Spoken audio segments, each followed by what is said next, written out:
Très graves inquiétudes sur le sort de Jean-Michel Braquet et de deux autres jeunes occidentaux otages des Khmers rouges au Cambodge depuis la fin juillet et qui sont probablement morts. La première visite d'un président américain en Syrie, toujours officiellement considérée comme un État terroriste. En France, les affaires suitent avec une violente polémique entre Bernard Tapie et le journal Libération qui affirme que le groupe Bernard Tapie Finance est quasiment en état de cessation de paiement. Avec notre invité, le premier secrétaire du PS, Henri Emmanuelli, nous reviendrons sur les affaires mais aussi sur les réactions à la prestation d'Édouard Balladur hier soir sur France 2. Madame, Monsieur, bonsoir. Très graves inquiétudes sur le sort de Jean-Michel Braquet, détenu en otage par les Khmers rouges depuis maintenant la fin juillet au Cambodge, en compagnie d'un Australien et d'un Britannique, Thierry Tuillier.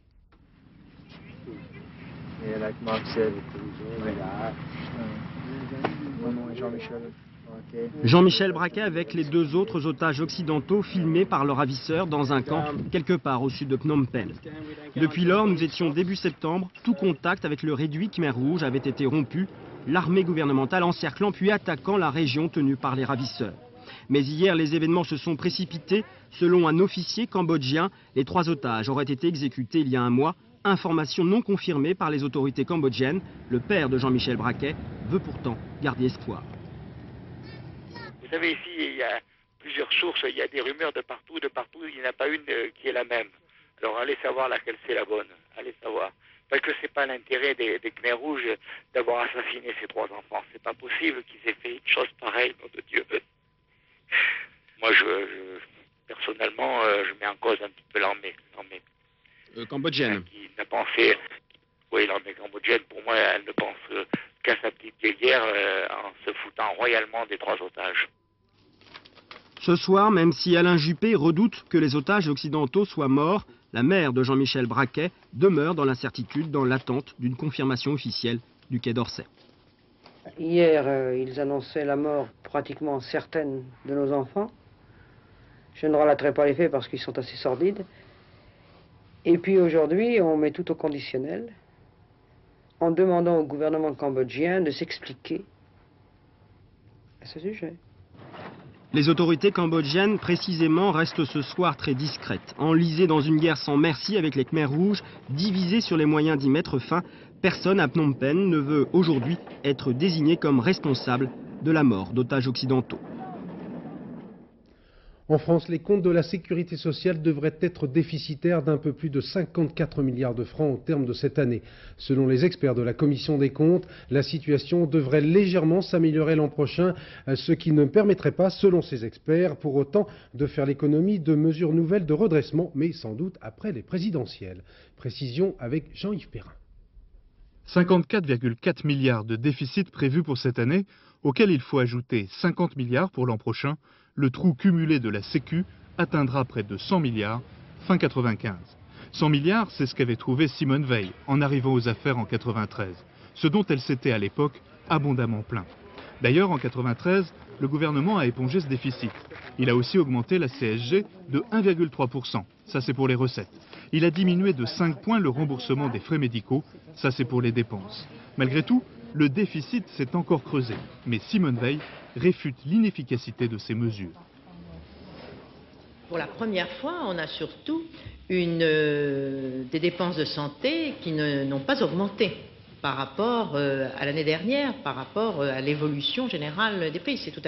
C'est un résultat remarquable. Remarquable peut-être, mais il faudra réduire encore les dépenses. C'est le secteur hospitalier qui est visé aujourd'hui. Il faudra aussi trouver de nouvelles recettes. Plus de CSG, plus de TVA. Pas facile pour le gouvernement de choisir seul une solution forcément douloureuse à quelques mois d'une échéance électorale. Aussi, l'Assemblée nationale devra plancher sur le sujet le 14 novembre prochain. C'est la branche maladie qui pose le plus de problèmes avec un déficit qui devrait atteindre plus de 32 milliards de francs à la fin de cette année. Certains responsables de caisse ont tenté au maximum de serrer les boulons, comme l'on dit, avec quels résultats et surtout à quel prix pour les assurés. Reportage à Nice, Alban Mikosi, Didier Beaumont. Donc vous allez subir une intervention chirurgicale. Malheureusement, je vous signale que puisque vous avez moins de 50 ans, je ne pourrai pas vous faire l'électrocardiogramme. Cela ressemble à un canular, mais ce sont les nouvelles règles en matière de maîtrise des dépenses médicales. Une supposition, vous ne respectez pas ce qui vous est demandé. Qu'est-ce que vous risquez? Eh bien, de lourdes sanctions financières. je risque jusqu'à 15 000 francs d'amende tous les 3 mois.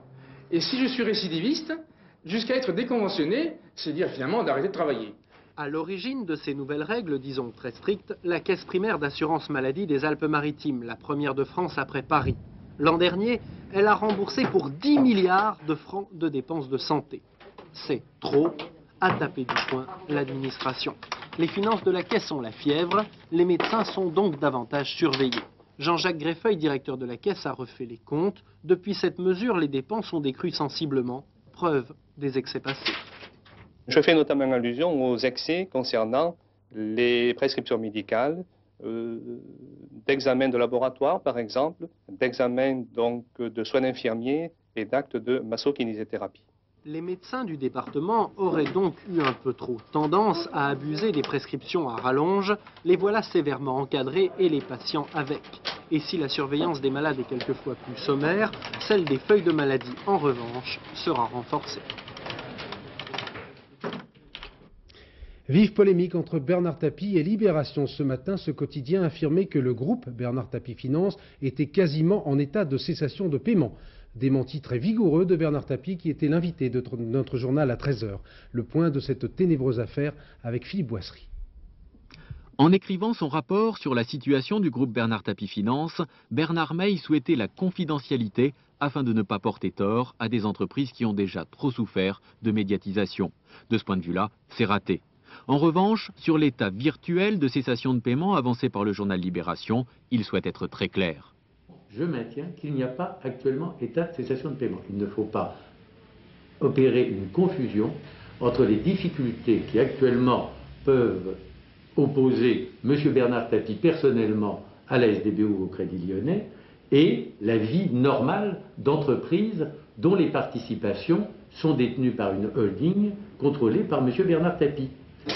Ce rapport est en effet publié en pleine bataille judiciaire entre Bernard Tapie et le Crédit Lyonnais. Pour le député des Bouches-du-Rhône, ces entreprises sont en bonne santé. Pour lui, il est faux de parler de cessation de paiement. C'est le contraire. Je vous affirme sur l'honneur. Le contraire. C'est-à-dire que le rapport de l'expert dit il n'y a pas, à l'heure actuelle, d'éléments qui nous amènent à constater l'état de cessation de paiement. C'est-à-dire que le titre de Libération est le contraire de la situation de l'expertise. Cependant, le rapport souligne que certaines sociétés du groupe ne seraient pas en mesure d'assurer le remboursement des crédits consentis à court terme par la SDBO, filiale du Crédit Lyonnais. En l'absence de demande de remboursement, il n'y a donc pas cessation de paiement. En revanche, le rapporteur s'inquiète sur la possibilité qu'aurait la SDBO de provoquer un état de cessation de paiement en exigeant le remboursement immédiat des crédits. Et là, on en revient au conflit opposant le Crédit Lyonnais à Bernard Tapie. Car si le 23 novembre prochain, le juge estime que les accords passés entre la banque et l'homme d'affaires sont caducs, le Lyonnais pourra tenter de récupérer tout son argent, y compris celui placé dans les entreprises. Sa détermination semble totale. L'épée de Damoclès d'une cessation de paiement plane bel et bien au-dessus des sociétés de Bernard Tapie. Autre souci pour le président du MRG, le tribunal de police de Paris a examiné aujourd'hui les poursuites engagées contre Bernard Tapie et ses associés pour la gestion du yacht Le Phocéa. Selon les douanes, les droits et taxes impayés sont estimés à 16 millions de francs. D'autre part, la mairie de Marseille a décidé d'intenter des poursuites contre l'Olympique de Marseille pour des créances impayées de plusieurs millions de francs. Pour mieux cerner la personnalité du député des Bouches-du-Rhône, je vous signale la parution concomitante de ces deux ouvrages.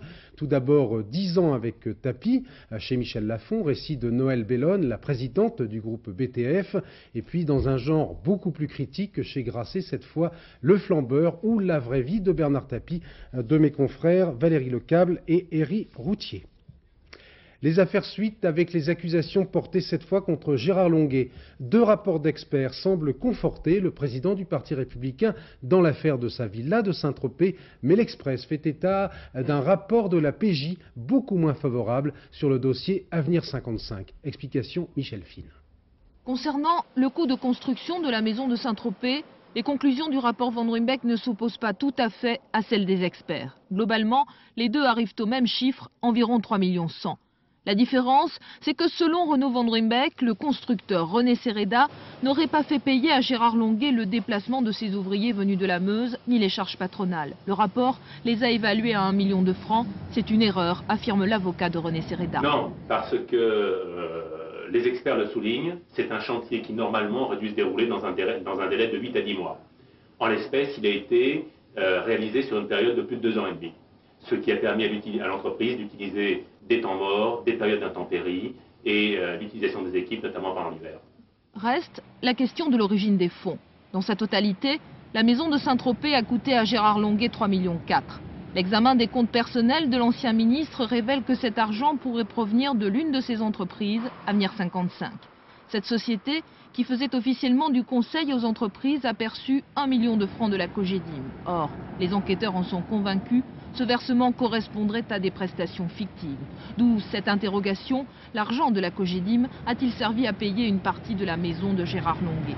Depuis plus d'une semaine, le rapport d'enquête est sur le bureau du ministre de la Justice. Demain soir au plus tard, la chancellerie devrait annoncer l'ouverture d'une information judiciaire qui devrait entraîner la mise en examen de Gérard Longuet. Les affaires toujours avec la remise en liberté sous contrôle judiciaire du PDG de la Cogedim, Michel Moher, écroué à Rennes depuis le 4 octobre. Libération après versement d'une caution d'1 million de francs. D'autre part, Jean-Claude Méry, responsable de bureau d'études parisien, écroué depuis près d'un mois maintenant, a été entendu par le juge d'instruction Éric Alphen sur ses liens avec le ministre de la Coopération, Michel Roussin, alors qu'il était directeur du cabinet du maire de Paris. L'Université de Lyon organisait aujourd'hui une journée d'information sur les métiers du droit. Parmi les participants, le juge Philippe Courroy, qui a traité devant les étudiants d'un sujet particulièrement chaud, les relations justice-médias. Reportage Françoise Vallée, Philippe Yvet. Le juge Courroy, accueilli par les étudiants de la faculté de droit. Le magistrat avait promis de participer à cette conférence sur la justice et les médias. Promesse tenue, mais le juge a refusé la présence des caméras. L'actualité a excité la curiosité des étudiants sur le rôle du juge, le viol du secret d'instruction et ses relations avec la presse. Philippe Courroy a dû apporter quelques explications. Il est surtout été très clair sur la fonction du magistrat. C'est-à-dire l'indépendance et la clairvoyance du juge d'instruction. Lui, la seule chose qui l'intéressait, c'était son travail. Et sa seule pression, c'était la pression de son travail quand il était face à son dossier. Voilà. Ce qui est intéressant quand même, c'est que quand il a fait allusion aux personnes, enfin disons secret de l'instruction, il nous a un peu donné la réponse qui aurait pu divulguer tout ça, le secret d'instruction. Il a dit qu'il y avait lui, son greffier, la partie civile, l'avocat de la défense et le parquet plus tard. Donc là, c'était à nous ensuite de réfléchir.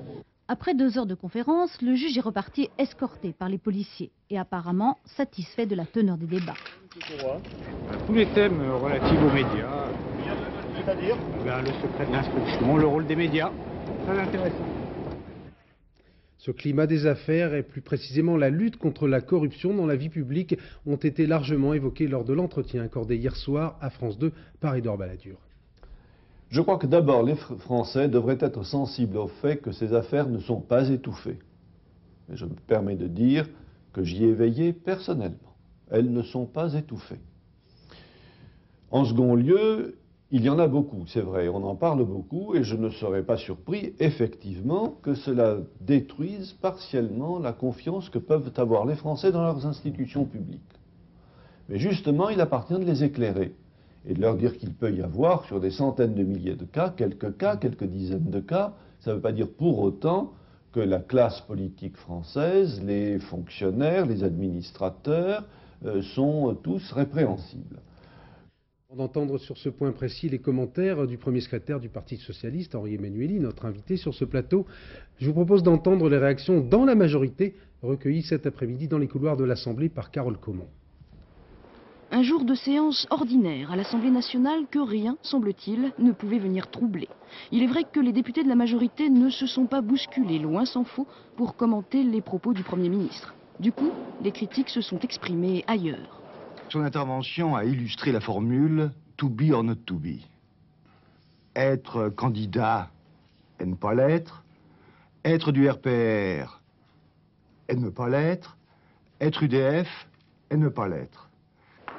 Les couloirs sont donc officiellement restés très consensuels. Voilà des députés plutôt satisfaits, notamment des mesures prises en matière de lutte contre la corruption. La réduction des dépenses électorales est sûrement le levier le plus fort. Si on vit notre vie politique plus sobrement, sans excès de show médiatique, de recours à une publicité tapageuse, on redeviendra, me semble-t-il, des hommes politiques plus proches de nos compatriotes. Ce sont des bonnes mesures, et ce sont surtout des mesures réfléchies, qui ne montrent pas du tout d'aversion ni de désir de chasse aux sorcières. La politique et l'argent. Il en était justement question avec la 3e réunion du groupe de travail constitué à l'initiative du président de l'Assemblée. Philippe Séguin a indiqué que le groupe avait pris acte des propositions du Premier ministre avant de rappeler que la lutte contre la corruption ne date pas vraiment d'aujourd'hui. C'est le mérite des gouvernements de Jacques Chirac, de Michel Rocard et Pierre Bérégovoy que d'avoir proposé et fait voter par le Parlement des textes qui ont très largement contribué aux clarifications nécessaires. Dans l'ensemble, les députés de la majorité ont pris soin aujourd'hui de ne pas afficher leur division. Un calme inattendu qui en devient presque inquiétant, comme celui qui, dit-on, précède souvent la tempête. Henri Emmanueli, bonsoir. Bonsoir. Vous venez d'entendre le RPR Philippe Séguin rendre hommage à l'action des premiers ministres socialistes. Qu'est-ce que concrètement on peut faire pour améliorer la vie publique? Écoutez, moi j'ai d'emblée, lorsque M. Séguin a constitué son groupe, je lui ai fait une lettre en lui disant que pour nous les deux choses essentielles, il y en a d'autres, mais c'était le financement public, c'est-à-dire arrêter le financement par les entreprises. Totalement. Totalement, je constate que c'est dans le texte de conclusion. Diminuer le montant des campagnes électorales, je constate que ça y figure aussi, et puis rétablir les dispositions anticorruption que M. Balladur et sa majorité avaient enlevées, et je constate que ça y figure aussi. À ce propos, hier soir, M. Balladur n'a pas dit la vérité aux Français.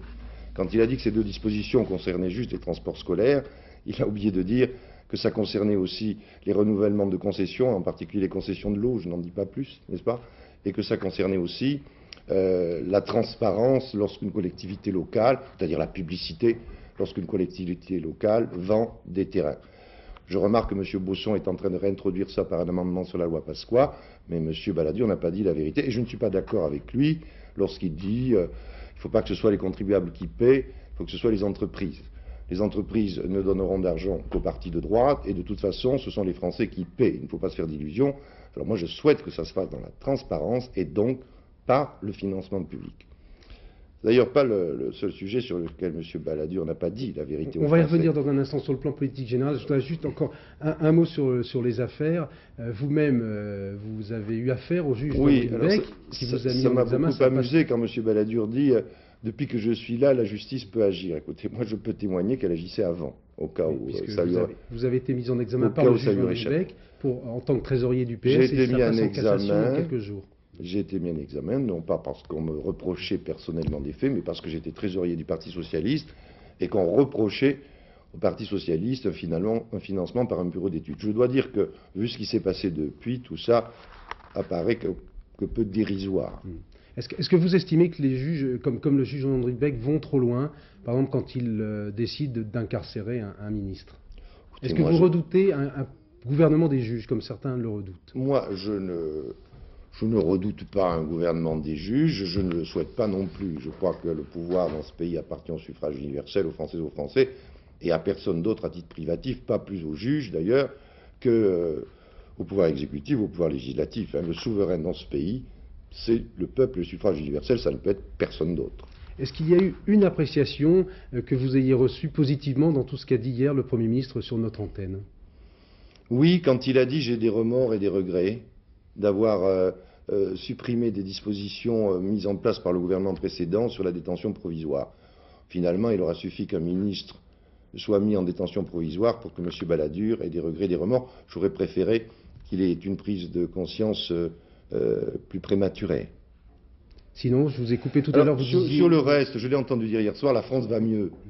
Et moi, je pense qu'il faut une certaine audace, ou avoir des Français une assez piètre opinion, pour leur dire depuis 18 mois la France va mieux. Parce que quand on regarde les choses, j'ai amené ici un petit tableau, voilà l'évolution du chômage. Depuis que M. Balladur arrive à ce moment-là, voilà la courbe. J'ai amené un tableau sur l'évolution de la dette publique, parce qu'on nous disait les socialistes ont ruiné la France. M. Balladur arrive à ce moment-là, ici, et on a une montée assez spectaculaire de la dette de l'État. Et puis j'entendais Mme Veil tout à l'heure sur la sécurité sociale dire ça va mieux, tout va bien. Voilà ce qu'était le déficit de la sécurité sociale lorsqu'elle est arrivée au pouvoir. qui correspondait à 5 années de déficit cumulé. Voilà ce qu'est le déficit dans les 3 années où Mme Veil et M. Balladur auront gouverné la France. Donc on est sans arrêt en présence d'une présentation falsifiée de la réalité qui consiste tout simplement à gagner du temps en attendant les présidentielles en espérant que les Français somnoleront.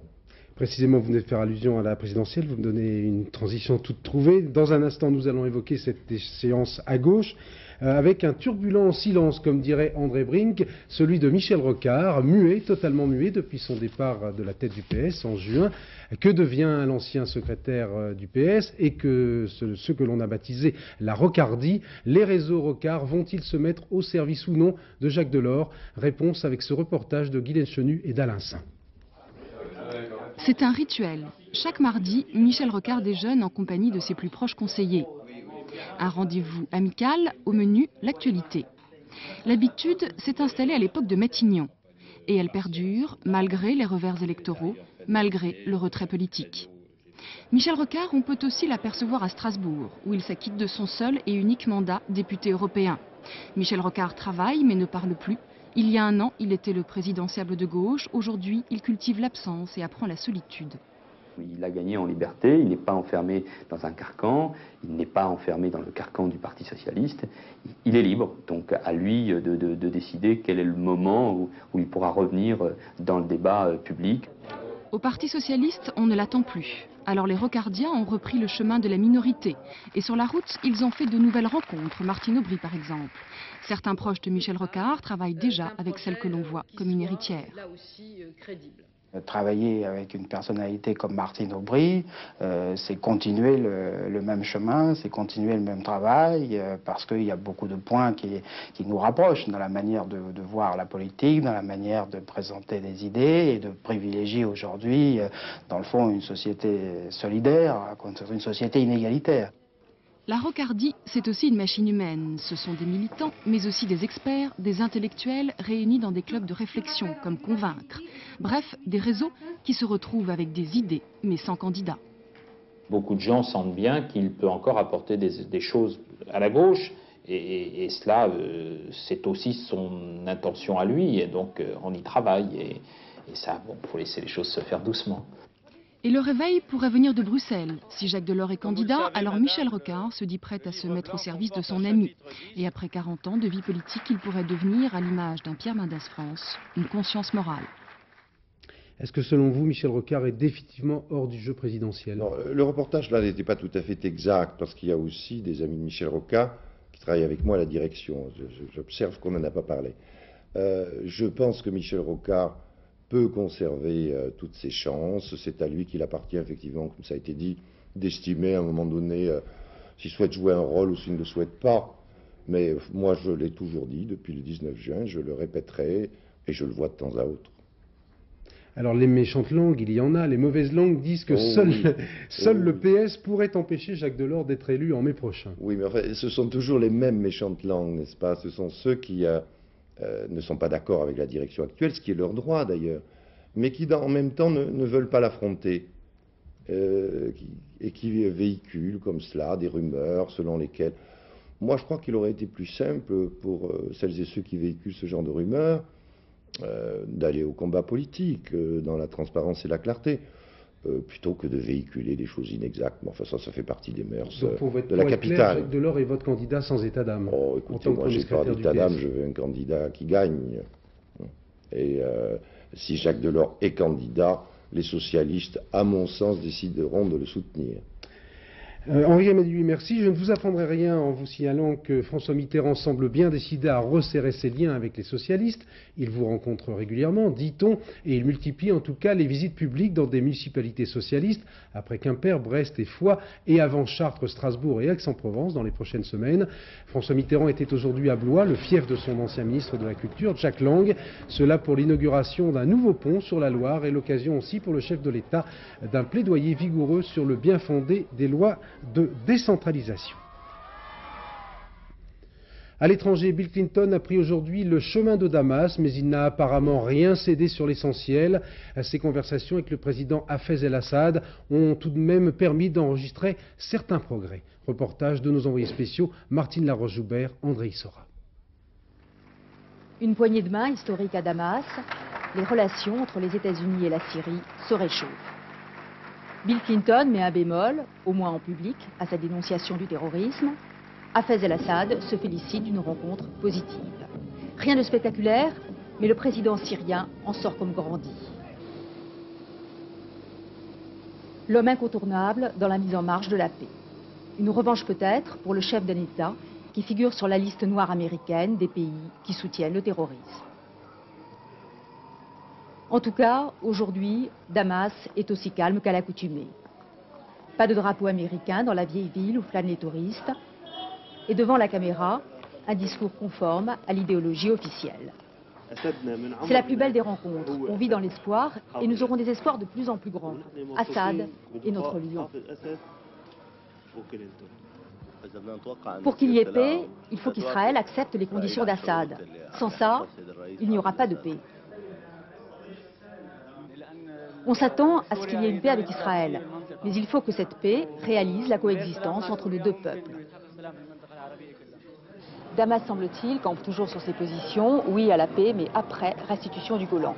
Restent deux inconnus, ce que Bill Clinton et Hafez el-Assad se sont dit en tête-à-tête, et la réaction israélienne au discours syrien.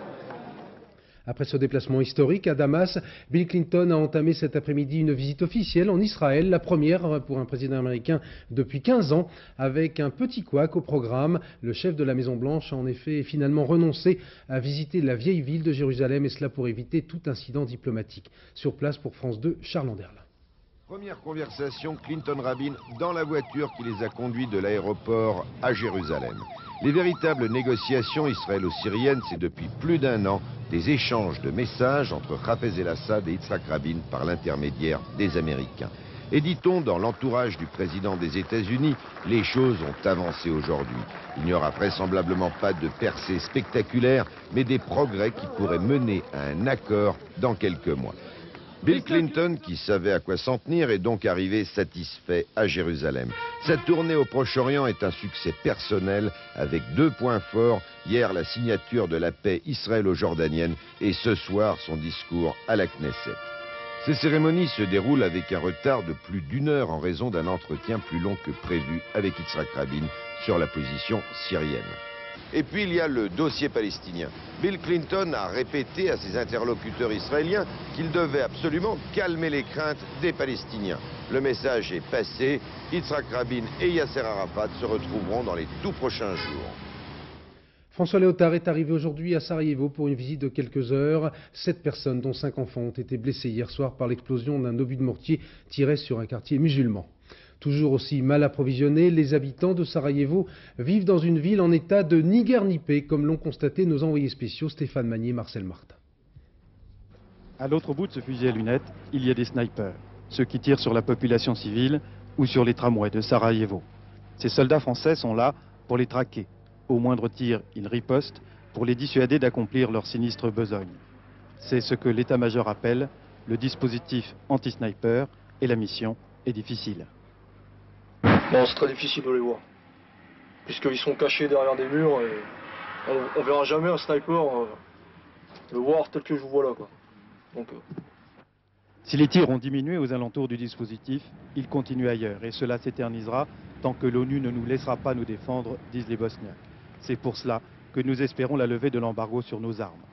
La visite de François Léotard aujourd'hui est destinée à les convaincre de l'erreur de ce calcul. Il serait impossible de maintenir des casques bleus entre deux armées combattantes, dit-il. Cela entraînerait le départ des Français et de toutes les forces de l'ONU.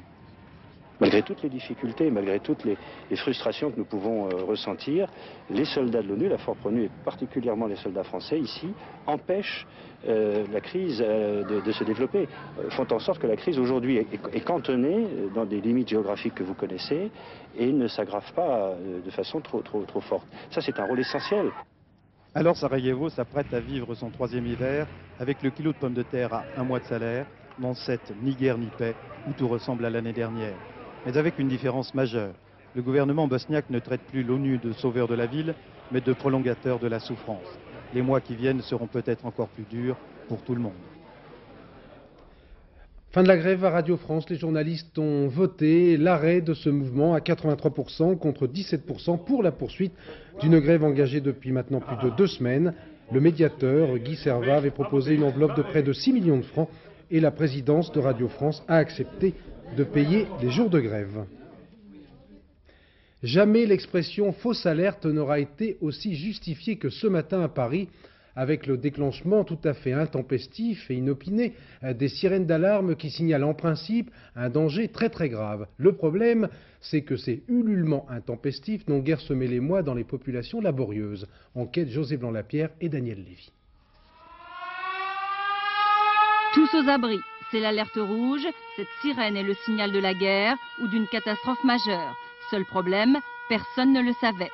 Et ce matin à Paris, plusieurs milliers d'appels ont encombré le standard des pompiers.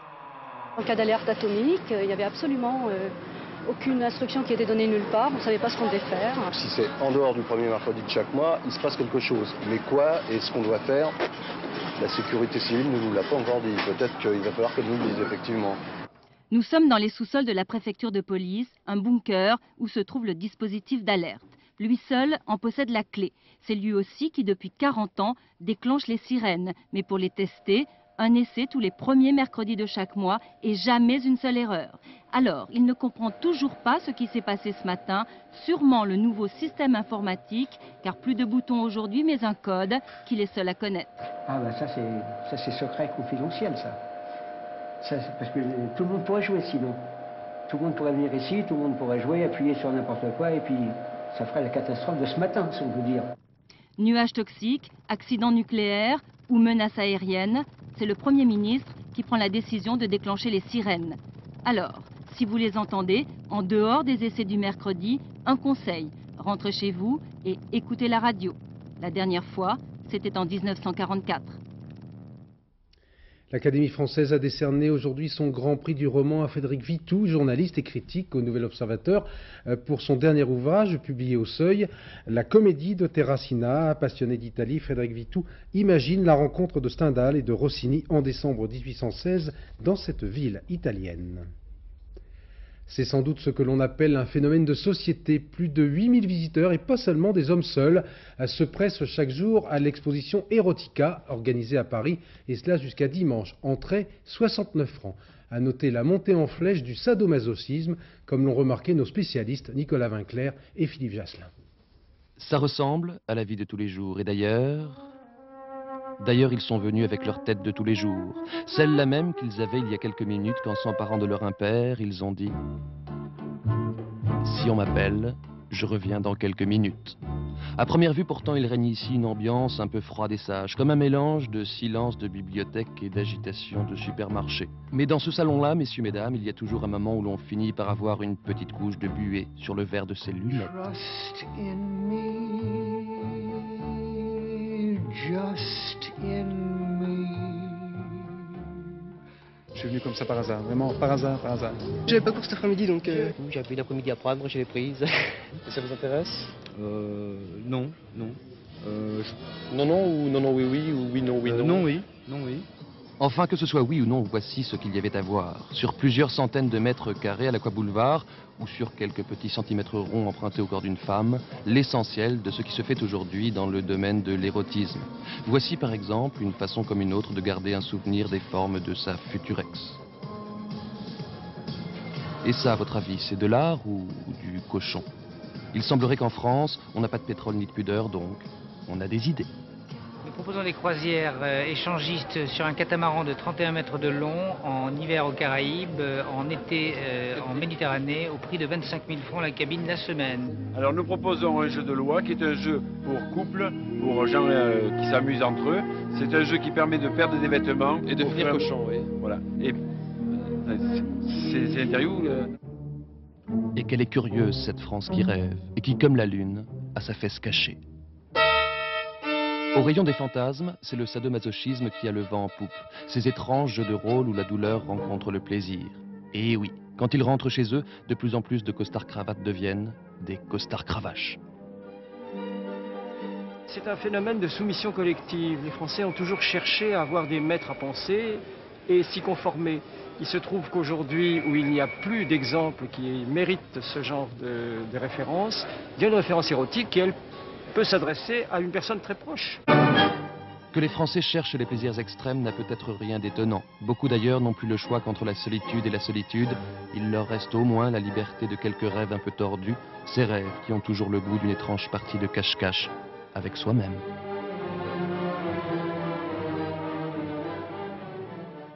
Voilà, je vais cravacher car nous sommes en retard. Mes amis Naon et Benjamin vont encore faire un tabac ce soir. Le magazine de la rédaction, Voyez spécial, est en effet entièrement consacré à un sujet qui concerne absolument tout le monde, les ravages de la tabagie, qui fait, je vous le rappelle, plus de 3 millions de morts chaque année sur la planète. Se dirige-t-on à terme vers une interdiction totale du tabac? Reportage en France et aux États-Unis avec le témoignage d'un pneumologue, le professeur Hirsch.